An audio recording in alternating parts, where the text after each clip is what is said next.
All right, folks, this one is, like always, off schedule. Well, almost always. Uh, I'm hearing a lot of things, mostly parroting of the media from the left. As always, blaming President Trump for everything bad and taking credit for everything good. For a couple of years now, we have heard nothing but mostly peaceful protest. We had Portland, where Antifa took over several city blocks, reports of violence from within those blocks, blatant racism with the idiot leading Chaz or Chop, whatever it was, telling every white person they're required to pay a black person because they're in that area. Cities burned down, okay? This, very simply, is a lie by the media to cover for Democrat operatives who were happy to keep the country divided and many cities scared. I will never condone violence for violence sake. The only two acceptable uses of violence are military to effect a change, to defend your country or the innocent, or from a private citizen to defend yourself or someone else from being harmed by someone who is trying to harm them. What we saw on the 6th was inexcusable. I still maintain those were not Trump supporters. First of all, I've seen many different instances, many different posts and stories with photographic evidence that the large man to the right of Viking Shaman has a socialist, communist tattoo on his hand. The supposed shaman has also been seen at an Antifa protest, not as a counter-protester. The second thing is, and Mark Levin echoed this today, although I've heard it for a couple of days, how did people who were supposedly at a rally to hear the president and to rally in support of him, how did they get to the Capitol well over an hour before anyone who stayed till the end of that rally would have left? Mark Levin pointed out the timeline today that basically they would have had to leave pretty much right as the president was walking up to the podium to get to the Capitol in time. There are several reports that Capitol Police and Capitol Security made multiple calls, all but begging for the Marines to be sent in. They were asking for National Guard, they were asking for other law enforcement, they were begging for backup. Supposedly, the Sergeant at Arms just replied he would run it up the chain.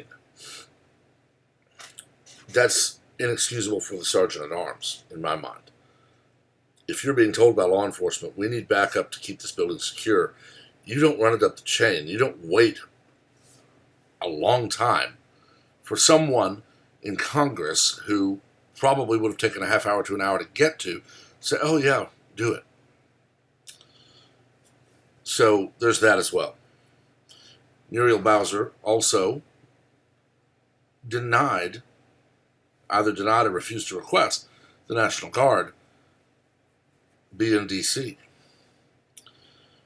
Let alone there were hundreds of thousands, if not more, at the rally that was a long distance from the Capitol, and several hundred, maybe 1,000 at the Capitol. But of course, this was what appears to be non-liberals. Now, just a week later, we're hearing about arrests, which I support. Anyone who went into that building for the purposes of causing trouble, breaking the law, damaging property, stealing, whatever, they should be arrested. But I'm also hearing reports that people who did not go to the Capitol are being visited by the FBI. Why isn't the FBI working on Hunter's laptop, Podesta's laptop, any of the things that have come up over the last several years? Why isn't the FBI investigating those who are rioting in Portland, Milwaukee, Kenosha, Seattle, and other cities? Why is it that when, just today in Southern California, people wearing MAGA gear, Trump supporters, were attacked We just get a blurb of it on social media, but we don't actually see anything being done. Then I've heard of at least one suicide of someone charged regarding January 6th. Don't you find it amazing that anyone who might have known anything about Seth Rich has vanished or committed suicide? That Epstein committed suicide? How many people have to commit suicide before we finally have someone willing to step up and say, this is wrong? This many people don't commit suicide just because they are the subject of a federal investigation. I've said for quite a while now, and I will continue to say it no matter what happens, read Sun Tzu. Read Schwarzkopf's book, read Oliver North's books. Those are good, but Sun Tzu is light years ahead of both of them from hundreds of years in the past. The man was a tactician to defeat all tacticians that came after him or before him. There are things going on that, quite honestly, we may never know the truth about. I can tell you that if you have suspicions of a crime, you don't arrest people, you prove the crime. I've had people several times on Twitter, Facebook before I left it, Instagram, other places, when I would say, please prove your accusation or please prove your allegations, they instantly respond with, no, you have to prove it's untrue. That's incorrect. One, proving a negative is impossible.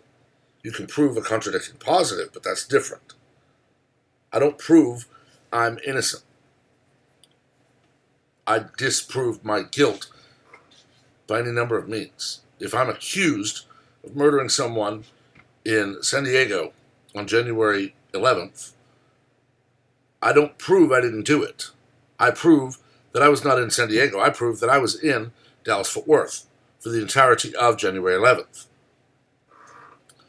If I'm accused of taking drugs, I don't prove I don't have drugs in my system. I don't prove I didn't take them. I disprove I prove a contradicting positive. Okay? It's just the way things work. And yes, it's semantics, but it is still possible. I can't prove a negative. I can prove a counteracting positive. If I'm accused of taking drugs, I take a drug test, which proves, they take a hair follicle, that goes back several years. I haven't actually been bald in well over 5 years.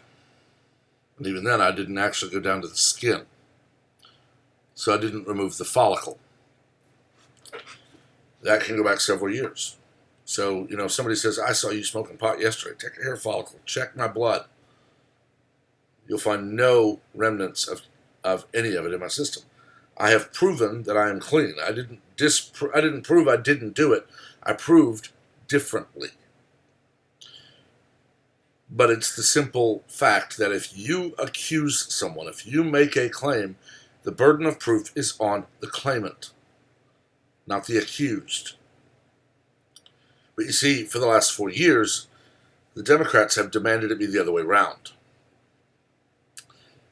They demanded that Trump prove he did not collude with Russia. You can't do that.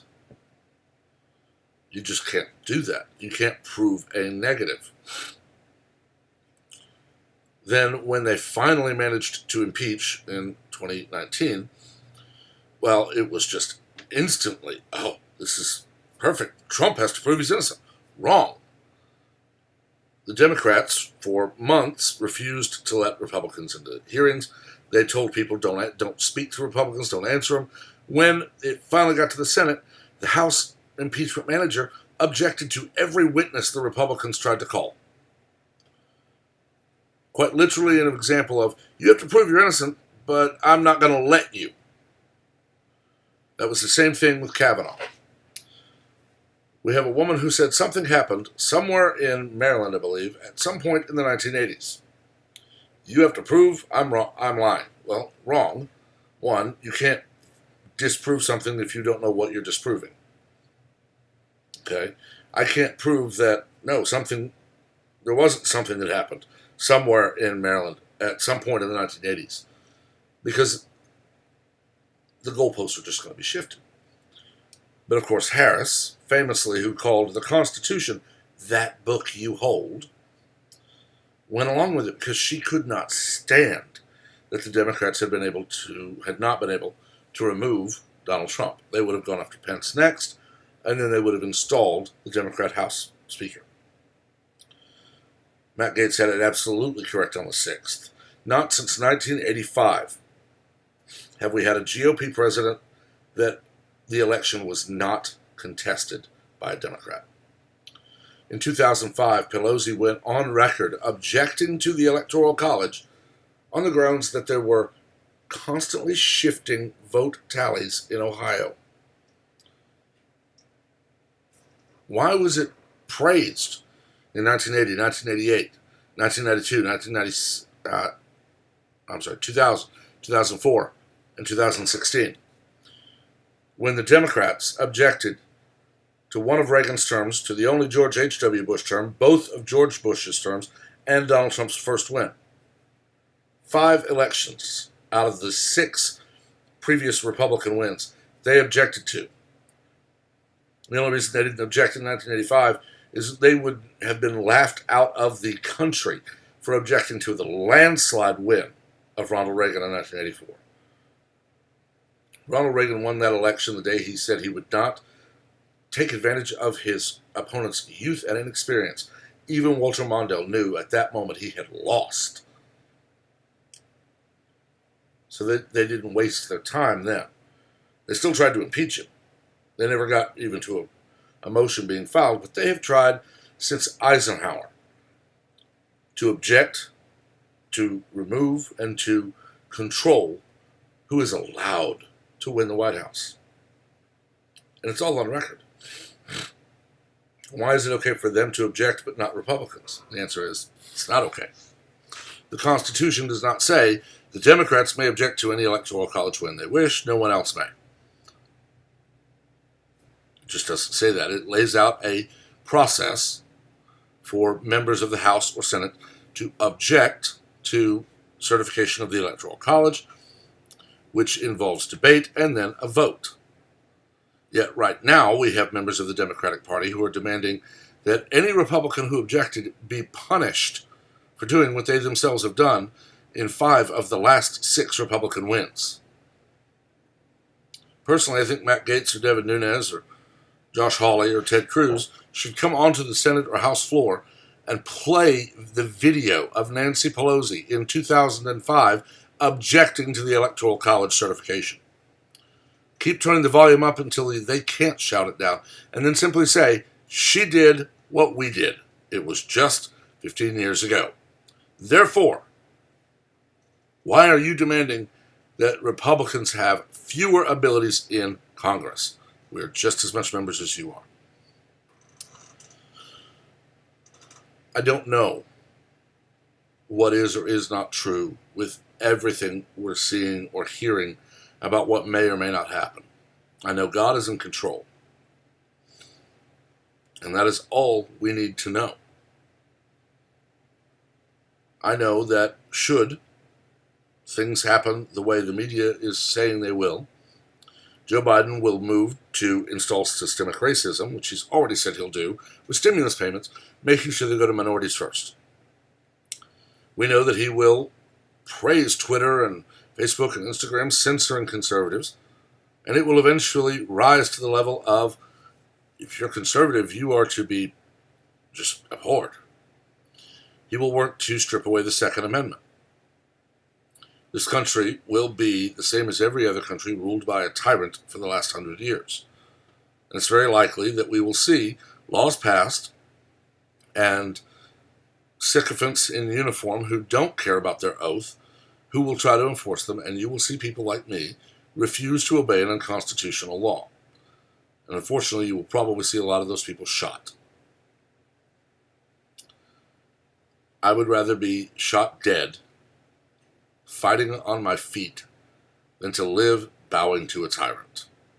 And I will never change that point of view. It's very simple.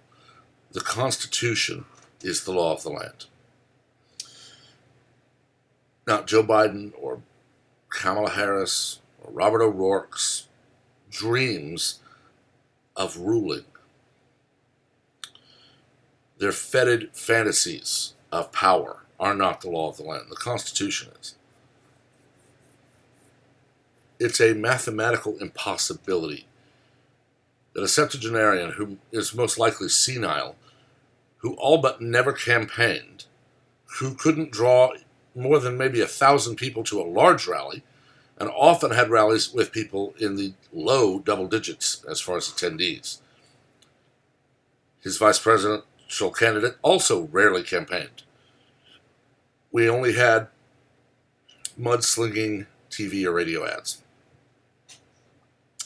It's a mathematical impossibility that that ticket broke all records for votes cast.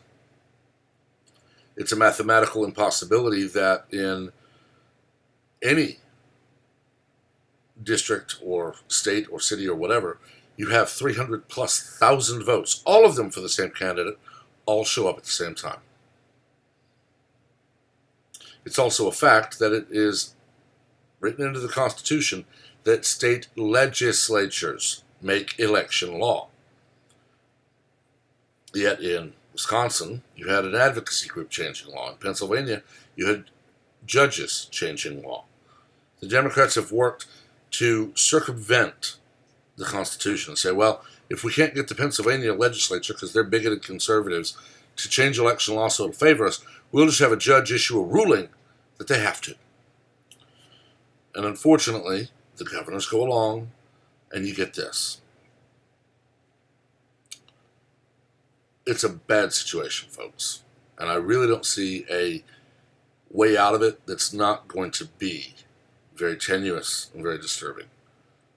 I know which way I want it to go. I'm not going to talk about it. But I will reiterate what I've said before.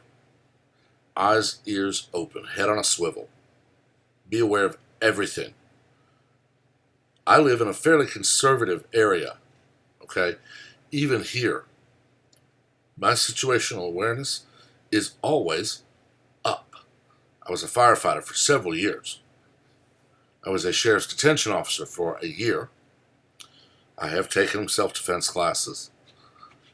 I have taken several other classes that all of them focus on situational awareness being the key.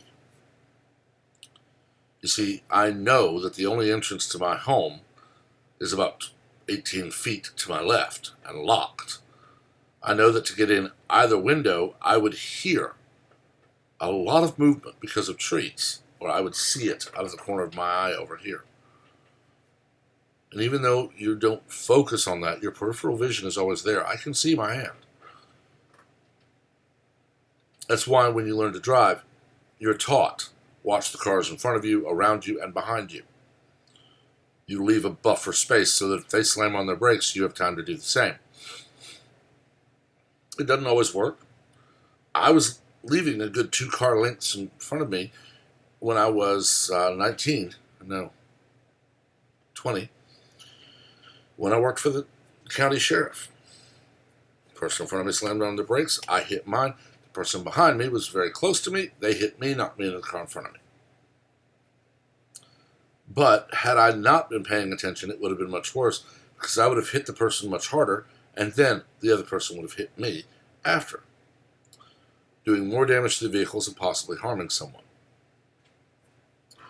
It's just a good way to not get hurt. Okay, like I said, I was a firefighter. When I walk into a building, I look for fire exit signs. I look for fire extinguishers, or if it's a large enough building, the hose on the wall. When I walk in and out of my office every day, I just glance and I look. If I see a fire extinguisher that's not showing in the green, I let our building manager know. I think I might have caught one in the last 9 years almost. But I let the building manager know, and it was changed out. Our fire extinguishers were good. I would much rather watch for 25, 30 years and report them as they slowly lose pressure and need to be replaced than ever have to use one. But I know that I need them to be pressurized if I ever need them. And it's just drummed into me to watch for that stuff. But it's drummed into me because I was made to focus on it and be conscious of it for so long. You have to read between the lines as well. It's not what is said, it's how it's said. Look at the exact phrasing of certain things. I know people get into the numerology and grammatica of certain things, but I never have been able to understand that. But you have to be able to discern what's actually being said to you, not just the words you hear. You'll be surprised at how much you notice. Anyway, I'm gonna get off of this, make a little dinner, go to bed, go to work tomorrow. Let me know what you think, but as always, be civil. We're not here to scream and yell. We are here to discuss, dissent, and debate. Please do so civilly. As always, make sure you like and share the video to affect the algorithm and to widen the conversation. As well, make sure that you are subscribed, notifications on, so that you get notified of all videos like this, which are off schedule. Until next time, have a wonderful day.